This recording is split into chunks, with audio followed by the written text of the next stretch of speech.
Mais qu'est-ce que ça veut dire obéir à ses parents? Quel est le cadre qu'Allah m'a fixé? Comment est-ce que je sais si j'obéis à mes parents ou si je leur désobéis? Peut-être que j'ai répondu à mes parents, peut-être que j'élève la voix sur eux, peut-être que je leur crie dessus, peut-être même, wal'iyadou billahi, à notre époque, il n'y a rien d'étonnant, peut-être même que certains, ils insultent leurs parents, voire même ils lèvent la main sur eux ou ils les frappent. Et on entend parfois, wal'iyadou billah, des gens qui vont insulter, qui vont tuer leurs parents pour l'héritage.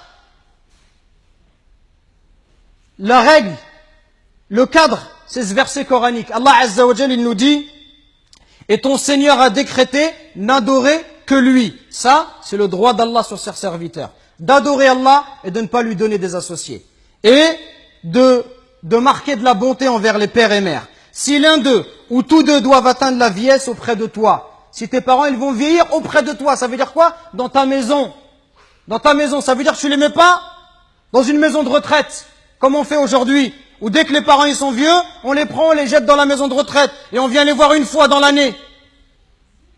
Et tout le reste de l'année, on s'occupe pas d'eux. Non, Allah il te dit, s'ils atteignent la vieillesse, auprès de toi. Quand tes parents ils sont âgés, ils restent chez toi. Parce que quand tu étais petit, ils t'ont pas envoyé dans une pension, ils t'ont gardé chez eux, et ils sont occupés de toi. S'ils atteignent la vieillesse, ne leur fais point fi, ne leur dis pas pff. Ça, juste le fait de dire mes frères et sœurs. Comprenez bien ce qu'Allah il nous demande. Le simple fait de dire à son père, pff, ça c'est interdit. Que dire de celui qui se plaint et qui dit à son père ou à sa mère, tu comprends rien, mais c'est toujours pareil avec toi, mais ceci, mais cela. Allah il t'a interdit de juste dire pff.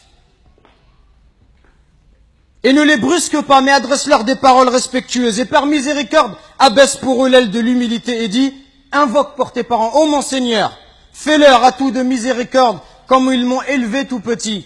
Et il n'y a que lorsque tu seras toi-même un père de famille, ou lorsque tu seras, ma sœur, une maman, que tu vas comprendre la valeur de ta mère et de ton père. Quand tu vas voir que la mère, pendant 9 mois, elle te porte et elle subit les difficultés. Elle subit des coups de ta part. Que lorsque tu nais, le jour où Allah t'a mis au monde, ce jour-là, ta mère, elle a l'impression qu'elle allait mourir, tellement les douleurs, elles sont intenses. Et les hommes, on ne sait pas de quoi on parle quand on parle de cela. Il n'y a qu'une femme qui peut l'expliquer. Quand ta mère, pendant 2 ans, elle t'a allaité, elle dormait pas la nuit. Pendant 2 ans, tu lui as perturbé son sommeil.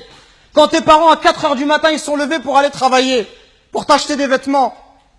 Quand lorsque tu es malade, ta mère, elle trouve pas le sommeil. Même quand tu as 30 ou 40 ans, si tu rentres à 1 heure du matin, ta mère, elle t'attend encore pour demander de tes nouvelles ou pour te préparer à manger. Qui va se comporter avec toi si c'est pas ta mère et ton père? Qui va se comporter comme ça avec toi? Et nous, on est gentils avec nos copains. À n'importe quelle heure, on répond à l'appel de nos amis qui nous demandent de l'aide, on les aide. Mais est-ce qu'on aide nos parents? Est-ce qu'on est à leur écoute? Est-ce qu'on leur donne du temps? Est-ce qu'on leur montre du respect?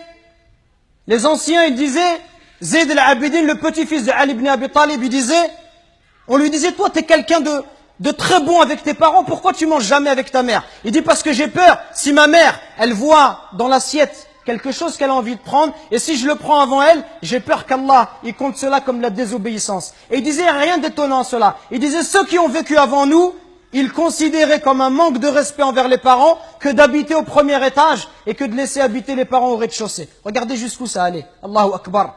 Le simple fait d'être au-dessus de sa mère, au premier étage, sa mère au rez-de-chaussée, ils considéraient ça comme un manque de respect.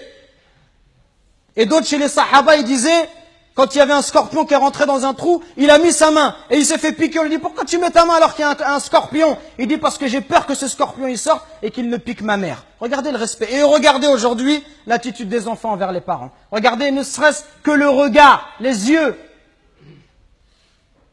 Wallahi mes frères, si nos parents ils invoquent contre nous, wallahi c'est pour nous le malheur dans la vie d'ici-bas et dans celle de l'au-delà. Allah Azza wa Jal, par l'intermédiaire du prophète alayhi salatu wassalam, il nous dit qu'Allah il a interdit le paradis.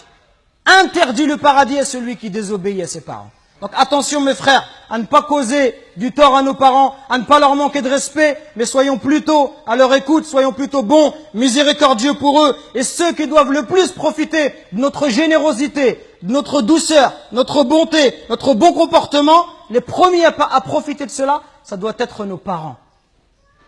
Parce que viendra un jour où ils vont partir, et le jour où ils vont partir, tu vas regretter. Et tu vas dire, ah, si je pouvais encore faire du khair à mon père, si je pouvais encore faire du